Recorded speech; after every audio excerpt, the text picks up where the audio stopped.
Hello, good morning. তো কেমন আছো তোমরা সবাই? আশা করি তোমরা সবাই ভালো আছো। তোমাদের ভালোবাসায় আমিও খুব ভালো আছি। তো আমি সীমায় সুগুলাকে তোমাদের সবাইকে স্বাগত জানাই। এখন বাজে সকাল 8:30, আর আমি অনেকক্ষণ আগে ঘুম থেকে উঠে পড়েছি, স্নান করে নিয়েছি, আমি বাড়ির সব কাজ করে নিয়েছি। তার মানে যেটুকু আমার করার কাজ যেই কাজগুলো আমার ছিল আমি সব কমপ্লিট করে নিয়েছি। আর আর কি? আর সকাল সকাল স্নান করে নিলাম, কারণ কালকেও দেখেছি মেঘলা মেঘলা ওয়েদার, আজকেও একটু মেঘলা মেঘলা ওয়েদার। পুজো আসছে, এবার মনে হয় পুজোতে বৃষ্টি হবে, তার জন্য এখন থেকে মেঘলা মেঘলা ওয়েদার শুরু হয়ে গেছে। সেজন্য সকাল সকাল স্নান করে নিলাম, কারণ অত সকালে কালকেও সকাল সকাল স্নান করে নিয়েছি 10টা 11টার দিকে, তাও জামা প্যান্ট শুকায়নি। তাহলে আমি তার জন্য ভাবলাম যে আজকে একটু সকাল সকাল স্নান করে নিই, তাহলে জামা প্যান্ট সব শুকিয়ে যাবে। আর এখন কি করছি? এখন কিছুই করছি না, এখন করবো একটা জিনিস ভাবছি। কালকে একটা রুটি রেখে দিয়েছিলাম, একটু মোচার ঘন্ট ছিল, একটা রুটি। তো এখানে 4টে রুটি এনেছিলাম। তোমাদের দাদাভাই যে ভাত এনেছিলাম, ভাজা ভাত 1 বাটি, ওই ভাতটুকু খেয়েছে, একটা রুটি খেয়েছিল, আর 2টো রুটি আমি খেয়েছিলাম, আর চপ। ওই চপটা খেয়েই 2টো চপ এনেছিল, বারণ করেছিলাম বেশি আনতে, ভালোই হয়েছে বারণ করেছি বেশি আনতে, একটা খেয়েই পুরো পেট ভরে গেছে। তারপর 2টো রুটি খেতেও কষ্ট, একটা রুটি খেয়েছি, ভালো হয়েছে। তারপরে একটা রুটি অর্ধেক খেতে খেতে পেট পুরো ফুল। তো বাদ দিয়ে এসব কথা, এখন যাব রান্নাঘরে। তোমাদের দাদা ভাইয়ের মনে হয় কালকে পেঁয়াজ নামানোর সময় এইখানের ঘাড়ের রগে টান লেগেছে, এই সাইডটা একটু ফুলেছে, আর ঘাড় ঘোরাতে পারছে না, রগে ব্যথা, রগে টান লেগেছে। তো একটু গরম ছ্যাঁকা দেবো, একটু সেবা যত্ন করি যাতে ব্যথাটা তাড়াতাড়ি সেরে যায়। কষ্ট পাচ্ছে, দেখেও খারাপ লাগছে, ঘাড় এভাবে ঘোরাতে পারছে না। আর এই সাইডটা প্রায়ই ওই পাশটাই ব্যথা লাগে, প্রায়ই ওই রগটাই টান লাগে। তো ভাবছি যে ওখানটা একটু গরম ছ্যাঁকা দেবো, তাহলে ব্যথাটা একটু কমবে ভালো। ব্যথা জায়গায় একটু ছ্যাঁকা দিলে তাহলে ব্যথাটা একটু রিলিফ পায়, ব্যথাটা থেকে একটু মুক্তি পায়, ব্যথাটা ভালো লাগে। কারণ আমি দেখেছি আমার মারও যখন কোমরে ব্যথা হয়, মাকেও তখন যদি একটু গরম ছ্যাঁকা দিয়ে দিই, মাও খুব আরাম পায়। ইভেন আমিও ব্যথা জায়গায় একটু গরম ছ্যাঁকা নিলে আরাম লাগে। আমারও মাঝে মাঝে কোমরে ব্যথা হয়, হাঁটুতে ব্যথা হয়, কারণ পায়ে বুড়ি হয়ে গেছি, তার জন্য ব্যথা হয়। তো বাদ দাও এসব কথা, তার জন্য একটু ছ্যাঁকা দিয়ে দেবো, তাহলে ব্যথাটা একটু কমবে। তাই আমি ওটাই করতে যাচ্ছি এখন। ও গেল রান্নাঘরে ওই দিকটা, আমি ওটাকেও করে আসি, তারপর তোমার সঙ্গে কথা বলছি। তো আবারও অনেকক্ষণ পর তোমাদের সঙ্গে কথা বলছি। মেন কথাটা হলো, সকালে তোমাদের দাদাভাইকে যখন আমি পিঠে তার গরম ছ্যাঁকা দিয়ে দিলাম, মলম লাগিয়ে দিলাম, মলম বলতে কি গলেনি, দেওয়ার পর তখন তো দেখলে একটা রুটি ছিল, আমি রুটিটা খেয়েছিলাম, তাই সকালের খাবার খাইনি। তো তোমাদের দাদাভাই চলে গেছিলো ওই পাড়াতে, তার মানে পাশের গ্রাম, গ্রাম না এটা পাড়াই, 1 পাড়া 2 পাড়া। তো ওই যে এখানে ওর দোকান ছিল, ওই পাড়াতে গেছিলো, একটু কাজ ছিল। তো ওখান থেকে যাওয়ার পর আমার মেজো ননদ ফোন করে বললো যে গঙ্গা স্নানে যাবে, তো গাড়ি ঠিক করে দিত। কোনো গাড়ি পাচ্ছিল না, তার জন্য একটা চেনা পরিচিত দাদা আছে, ওর সঙ্গে কাজ করতো, সেই দাদার গাড়ি ছিল। তো বললো দাদাটাকে গাড়ি কেউ ভাড়াতে নেবে তাহলে দেবে। তো দাদা হ্যাঁ রাজি হলো। তো তারপরে ড্রাইভার পাচ্ছিল না যে কাকে নেবে, তো তোমার দাদাভাই নিজেই গাড়ি ড্রাইভ করে নিয়ে মেজদিদের নিয়ে পলাশিতে গেল স্নান করতে। পলাশি মানে আমাদের যে ইতিহাস বইতে লেখা আছে পলাশির যুদ্ধ, সেই পলাশিতেই গেছে। তো ওইখানে গঙ্গা আছে, সেখানে আমরা পলাশিতেই স্নান করতে যাই, গঙ্গা স্নানে। তো গঙ্গা স্নানে গেছে মেজো ননদের যা, ছোট যা, শাশুড়ি, শ্বশুর, নিপা তার মানে আমার ভাগ্নি, আর গাবলু। গাবলুকে নিয়েই যাবে, কারণ ছোট বাচ্চা কার কাছে রেখে যাবে বলো। তো গঙ্গা স্নানে গেছে, তোমাদের দাদাভাই নিয়ে গেছে, আর আমি এখন বাড়িতে বসে বসে বোর হচ্ছি, ফোনে ব্যালেন্স নেই। সব থেকে বেশি বিরক্তিকর এই জিনিসটা যে ফোনে 1 ফোঁটো ব্যালেন্স নেই, 1 ফোঁটো ব্যালেন্স নেই। না, কালকে তো নেট চলেছে ওর, আমার ফোনে 2টো সিম, 2 নম্বর সিম থেকে মনে হয় কিছু নেট ছিল, তো 2 নম্বর সিমে নেট চলছিল, কিন্তু আজকে আর 2 নম্বর সিমে নেট চলছে না। নাই 1 নম্বর সিমে নেট আছে, না 2 নম্বর সিমে। আমি ভিডিও আপলোড দিইনি এখনো, এখন 2:13 বাজে, আমি এখনো যে কালকে যে ভিডিওটা হয়েছে সেটা আপলোড দিইনি, তাহলে তোমরাই বলো। কদিন আমি ইদানিং ভালোভাবে তোমাদের বললাম যে আমি ভিডিও আপলোড দিতে পারছি না, আমি কী করে আপলোড দেবো? আমার ফোনে এক ব্যালেন্স শেষ হয়ে গেছে, দ্বিতীয়ত কালকে তোমাদের দাদাভাই ছিল, আজকে তোমাদের দাদাভাই নেই, তার জন্য আমি ফোনে ভিডিও আপলোড দিতে পারছি না। কার কাছ থেকে রেট দেবো? শ্বশুরের ফোনটা অ্যান্ড্রয়েড ফোন ব্যবহার করতে পারে না, মানে বোতাম টেপা ফোন ব্যবহার করে, তো ওখানেও নেট নেই, কী করবো বলো? কী করে আপলোড দেবো? তো সেজন্য এখনও ভিডিও আপলোড দিইনি। তোমাদের দাদাভাইকে বললাম ব্যালেন্স মেরে দিতে, জানি না কার দোকানে দিয়েছে, বললো যে একটু পরে মেরে দিচ্ছে, কিন্তু এখনও মারিনি। এখন 2টো বাজে, 12টার সময় বলেছে ব্যালেন্স মারার কথা, 2 ঘন্টা হয়ে গেছে এখনও রিচার্জ করে দেয়নি। তো আমি বললাম একটু ফোন করে দেখো, তো তোমাদের দাদাভাই ড্রাইভ করছিল গাড়ি, তো তার জন্য বললো আমি পৌঁছাই, আর কিছুক্ষণ পরে পৌঁছে যাবো, 10-15 মিনিট পরে, তো তখন বলবো ব্যালেন্স মেরে দিতে। আর আমার যে 2 নম্বর সিম, ওটা লাফোর সিম মনে হয়, যে আর কোথাও কল যায় না, ব্যালেন্স নেই, বিশ্বাস করতে হবে না, শুধু তোমাদের দাদাভাই ফোনটা যায়, ফোনে ব্যালেন্স না থাকলেও তোমাদের দাদাভাইয়ের ফোনেই কল যায়। ও যখন দোকান ছিল তখন দোকানের সিম ছিল দ্বিতীয়টা, তার জন্য।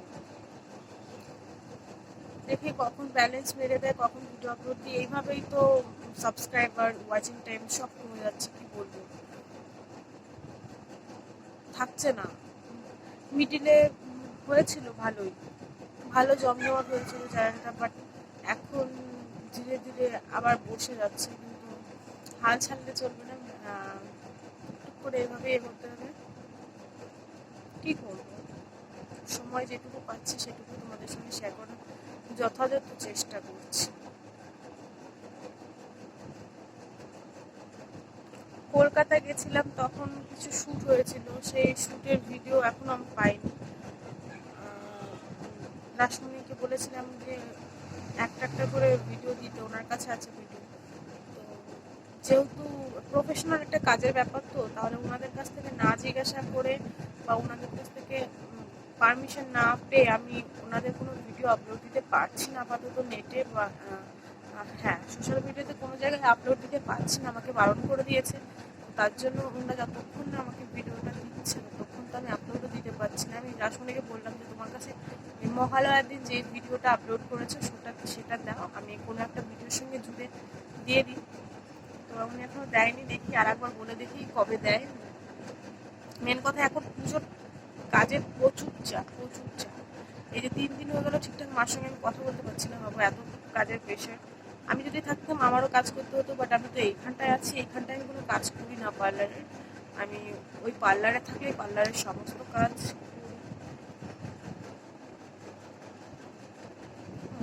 ভয় পেয়ে গেলাম, ভাবলাম কি না।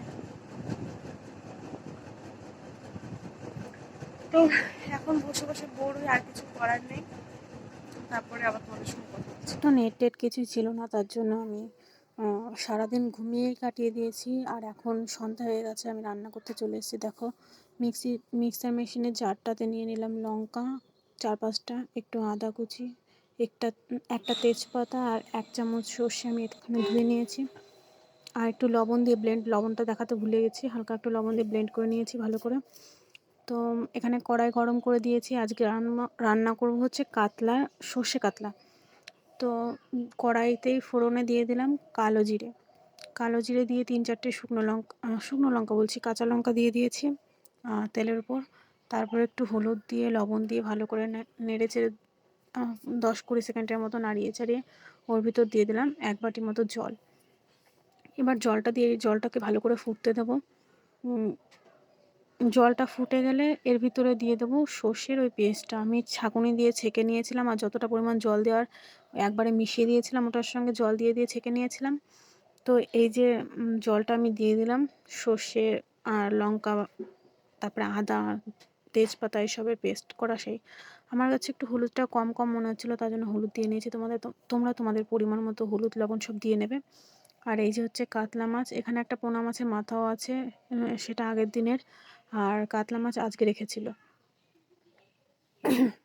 তো মাছের মাথা টাথা ছিল, সব মাথা টাথা দিয়ে আজ কালকে যেহেতু বৃহস্পতিবার পড়বে তার জন্য সব মাছই রান্না করে ফেললাম রাতে। তো এই যে আমি মাছগুলো দিয়ে দেওয়ার পরে যখন ওর জলটা ফুটে গেছে তখন মাছটা দিয়ে দিয়েছি। মাছ দিয়ে ঢাকা দিয়ে দেবো 5-7 মিনিটের জন্য, যাতে গ্রেভিটা একটু ঠিক হয়। তো 5-7 মিনিট হয়ে গেছে। এখন আমি ঢাকনা তুলে এর ভিতরে দিয়ে দিলাম 3টে কাঁচা লঙ্কা, একটু কাঁচা সর্ষের তেল দিয়ে নাড়িয়ে চাড়িয়ে আবার ঢাকা দিয়ে দেবো। ঢাকা দিয়ে গ্যাসটা অফ করে দেবো, ওটা ওভাবেই দমে থাকবে। তো আর এদিকে আমি ভাত চাপিয়ে দিয়েছিলাম, দেখাতে ভুলে গেছি। ভাতও হয়ে গেছে, ভাত উপর দিয়ে দিয়েছি। আর এখন করছি রুটি। তো আমি প্রথমে 3টে রুটি নিজেই বেলে নিয়েছিলাম, তারপরে দেখলাম যে শাশুড়িমা আসলেন, কারণ আমার নিচু হয়ে রুটি বেলতে হচ্ছিল, ওর উপরে দাঁড়িয়ে দাঁড়িয়ে ভাজছিলাম, আজকে গ্যাসে করছিলাম। তো আমি বলেছিলাম করতে হবে না, আমার আজকে অসুবিধা হচ্ছে না, কারণ আজকে আমার শরীরটা যথেষ্ট পরিমাণে ভালো আছে, আমি করতে পারছি কাজ, কোনো অসুবিধা হচ্ছে না। তাও উনি কটা বেলে দিলেন, কারণ রুটি বেশি ছিল না, 8 থেকে 10টা রুটি ছিল দুজনের জন্য। তো আমি এইদিকে রুটিগুলো ভেজে নিচ্ছি।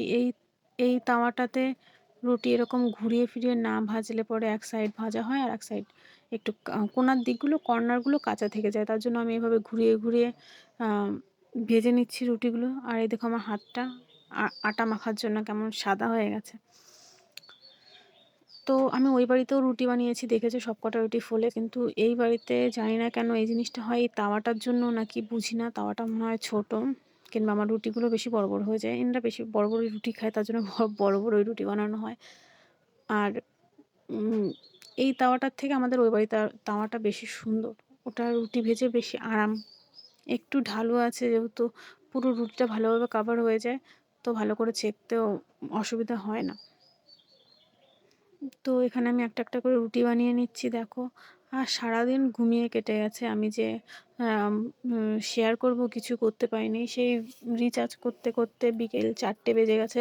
আর তারপরে আমি আগেই ভিডিও আপলোড দিয়েছি, কারণ আমার ভিডিও আপলোড দেওয়া হয়েছিল না। ভিডিও আপলোড দেওয়ার পর আমি রান্না করছিলাম। এদিকে দেখো ভাতের ফ্যান, কি বলে এটা, ফ্যান ঝরানো হয়ে গেছে।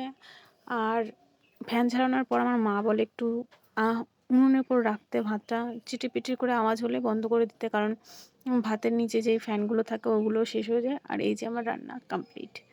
তো রান্না বান্না হয়ে গেছে, পুরো হাঁপিয়ে গেছি। রুটি করলাম, ভাত করলাম। প্রথমে ভেবেছিলাম যে আমি একাই রুটি বেলবো, রুটি করবো, কারণ আজকে আমি সুস্থ আছি। আজকে আমার মেঘ ডাকছে, বৃষ্টি হচ্ছিল। যখন রান্না করছিলাম প্রচুর পরিমাণে, আমি এই মাত্র এতটা আসলাম রান্নাঘর থেকে ঘরে, কোথাও স্লিপ করিনি, আমার দরজার সামনে এসে এখনই পড়ে যাচ্ছিলাম। ভাবো, ভাগ্যিস পড়িনি, খাবারগুলো নিয়ে এসেছিলাম, তাহলে রাতের খাওয়া 12টা বেজে যেত, আবার নতুন করে রান্না করতে হতো। কারণ গুনে গুনে রুটি করা শ্বশুর শাশুড়ির জন্য, আর আমাদের দুজনের জন্য আলাদা করে ভাত করা। শ্বশুর রুটিই খায় রাতে। তো হাঁপিয়ে গেছি, এখন একটু ফ্যানের নিচে বসবো, তারপর তোমাদের সঙ্গে কথা। তো বন্ধুরা, বৃষ্টি থামার নাম নেই, তোমাদের দাদাভাই চলে এসছে পুরো ভিজে ভিজে এসছে। আর এখন রাত 9টা বাজে, আমরা খাওয়া দাওয়া করে নিই, খাওয়া দাওয়া করি, তারপর তোমাদের সঙ্গে আবার কথা বলছি। তো খাওয়া দাওয়ার পর অনেকক্ষণ বসেছিলাম, এখন শুয়ে পড়বো, মশারি টানানো হচ্ছে।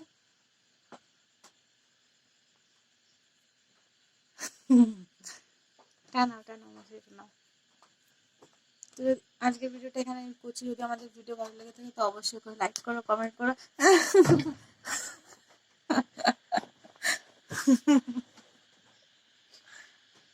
লাইক করো, কমেন্ট করো। মশারি দিচ্ছ, দেখো। সাবস্ক্রাইব করতে তো একদমই ভুলবে না। আর মশারি টানানো হয়ে গেছে তোমাদের দাদা ভাই, এখন মশারি বুঝতে হবে। আজকের জন্য বাই বাই, গুড নাইট।